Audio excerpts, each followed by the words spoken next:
Sveiki, erkai bičiuliai.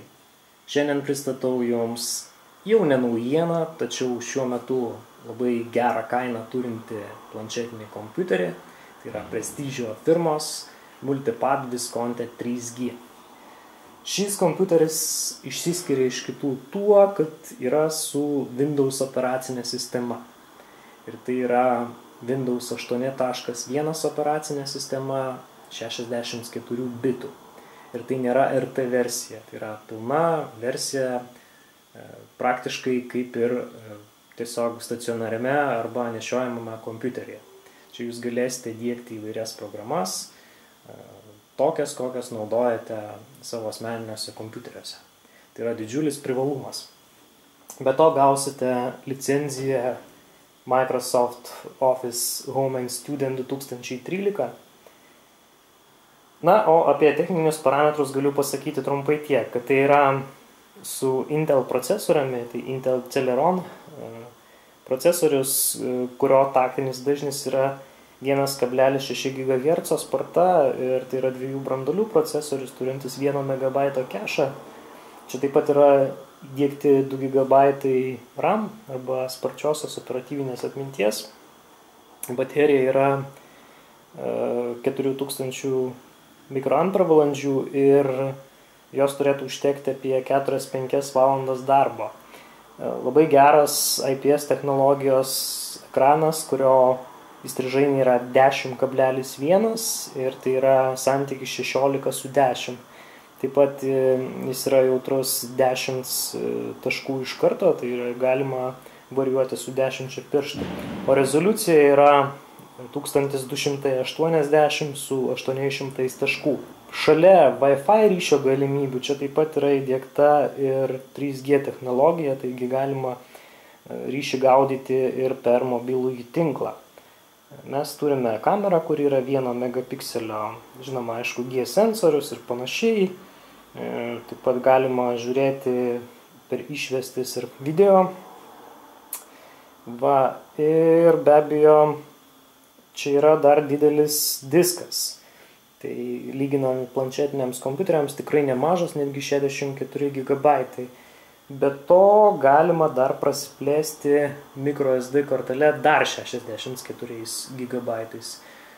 Taigi sumoje visai gaunasi geras darbinis kompiuteriukas, nešiojamas planšetinis. Tai štai, na ir čia taip pat yra vienas šaunus dalykas, tai yra USB 3 jungtis, tai yra micro USB 3 jungtis. Na ir netrukus apžiūrėsime šį planšetinį kompiuterį iš visų pusių. Štai kamera, čia indikatorius šviesai. Tai apatinėje dalyje nėra jokių jungčių. Štai čia yra micro SD, krovimo lizdas. Taip pat USB 3, micro USB 3. Taip pat HDMI jungtis, ausinių lizdas, viršuje mikrofonas, SIM kortelė, kitoje pusėje įjungimo mygtukas ir garsinimo mygtukai. Galinėje dalyje štai matome garsiakalbiai ir pagrindiniai duomenys, bei be abejo planšetinio kompiuterio gamintojo logotipas.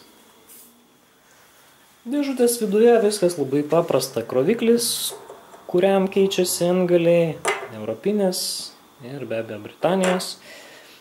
Toliau yra instrukcija, garantija viduj ir štai Microsoft licenzija Office'ui 2013 metų.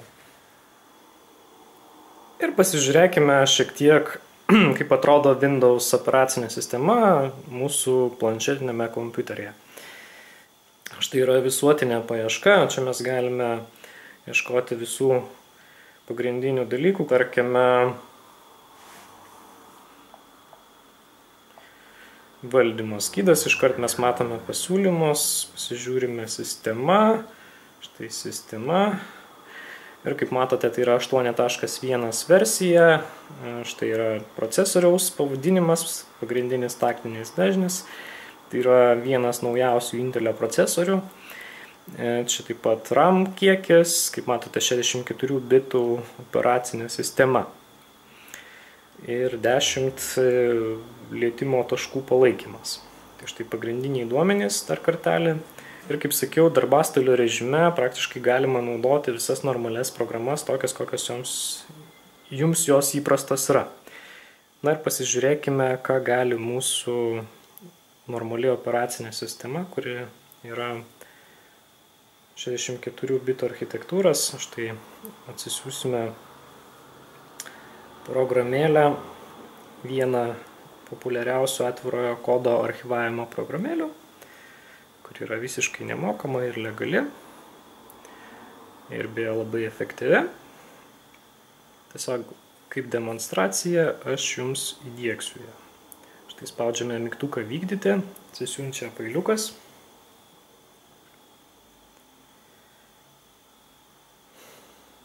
Na ir netrukus pasiūlys mums įdiegti.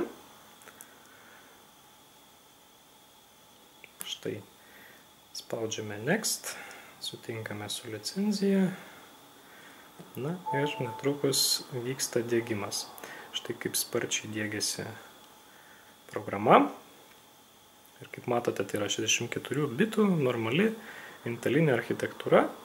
Ir štai netrukus mes programėlę galime rasti per paiešką. Štai 7-zip file manageris.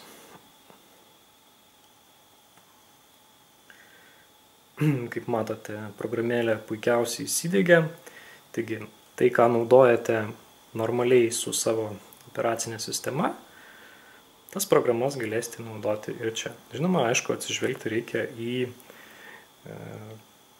techninės charakteristikas, tai yra kiek reikalinga resursų. Planšetinis kompiuteris be abejo nėra toks galingas kaip stacionarus ar nešiojamas, tačiau jūs jau turite šiokių tokių perspektyvų atlikti bent jau pagrindinius darbus. Kaip matote, klaviatūrą galima keisti štai keliais variantais, čia jau kaip jums patogiau. Tai yra darbastalio režimas, normalus darbastalio režimas, beje, kalbant apie visas mažas ikonas ir panašiai, tai iš tikrųjų nėra sunku pataikyti ten, kur jūs norite. Kažkaip labai intuityviai sekasi įjungti tai, kas man, tarkim, darbastalis, kas man reikalingiausia. Tikrai labai šauniai dirbantis ekranas. Na ir pasižiūrėkime vadinamą Windows Metro arba modernų režimą. Ir štai yra plytelės. Išties labai šauni, puikiai programėlė yra Orai. Dar netrukus pamatysime, kaip programėlė atnaujint savo duomenis, kas numatoma šiandien mums Utenoje. Kokie orai.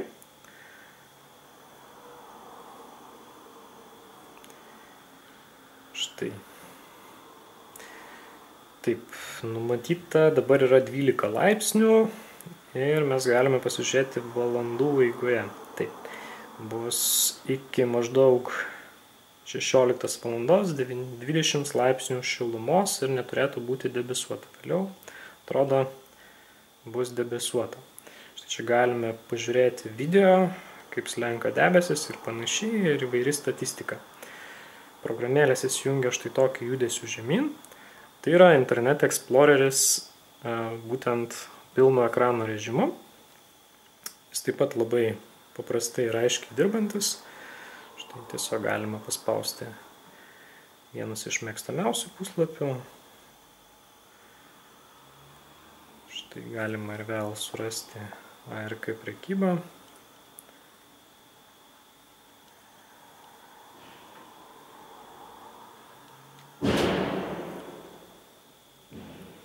Taip. Štai kraunasi puslapis. Na, dėl ryšio greičio nekreipkite dėmesio, vis tik tai yra minimalus mobilusis planas. Žinoma, jūs galite pasirinkti kitokį ir tada naršysite tikrai labai sparčiai ir greitai. Arba naudojantis Wi-Fi ryšių taip pat bus viskas labai spartu ir greita. Šiuo atveju truputį reikia luktelti, tačiau ne tai svarbiausia. Na ir kaip matote, čia mes galėsime įsidiegti daugybę programėlių per vieną labai paprastą programą, kuri vadinasi būtent Microsoft parduotuvė.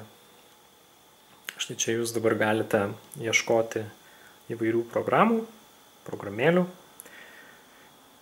Anglai tai vadina appsais, lietuviškai gal tai būtų tiksliausia vadinti programėlėmis. Vėlgi, kiekviena programėlė visada atsišviežina, šiek tiek reikia luktelti, tada jūs gaunate iškart naujausią turinį ekrane. Štai, jeigu yra paleistos kelias programėlės, mes galime tiesiog jas va šitaip sukeisti. Darbastalis, kalendorius, štai, nustatymai įvairūs. Galime dalinti per pusę. Galime paslinkti tiek, kiek mums patogu. Be abejo, tai turi tam tikras ribas, negalime palikti visiškai siauros juostos. Tačiau štai čia vienu metu, sakykime, galime Skype'ą pasileisti, o čia interneto naršyklė. Ir labai patogiai naudotis. Štai kaip matot, netgi slankioju ir iš šonus, jeigu programėlė yra, dvi programos yra išdalintas per ekraną. Na ir štai yra parduotuvė. Čia mes galime taip pat atlikti kažkokią tai paiešką.